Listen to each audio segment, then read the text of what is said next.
అనపర్తి గ్రామం నల్ల కాలువ మసీద్ సెంటర్ దగ్గర నుండి బాపనమ్మ గుడి ఏరియా వరకు అనపర్తి శాసనసభ్యులు డాక్టర్ సతీ సూర్యనారాయణ రెడ్డి ఎన్నికల ప్రచారాన్ని నిర్వహిస్తున్నారు. ఈ సందర్భంగా గడప గడపకు వెళ్లి ముఖ్యమంత్రి వైఎస్ జగన్మోహన్ రెడ్డి చేసిన అభివృద్ధి సంక్షేమ కార్యక్రమాలను వివరిస్తున్నారు. ఈ సందర్భంగా అనపర్తి గ్రామ ప్రజలు పూలమాలలు మంగళహారతులతో గడప గడపలోనూ ఘన స్వాగతం పలికారు.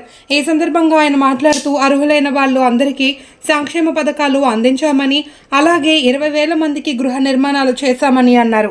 ప్రతిపక్ష ఎన్డీఏ కూటమి ఎన్ని అసత్య ప్రచారాలు చేసినా నమ్మే పరిస్థితిలో జనం లేరన్నారు. గడప గడపలోనే ఇంత ఆదరణ ఆప్యాయత లభించడానికి కారణం ముఖ్యమంత్రి జగన్మోహన్ రెడ్డి ప్రవేశపెట్టిన సంక్షేమ అభివృద్ధి కార్యక్రమాలే అన్నారు.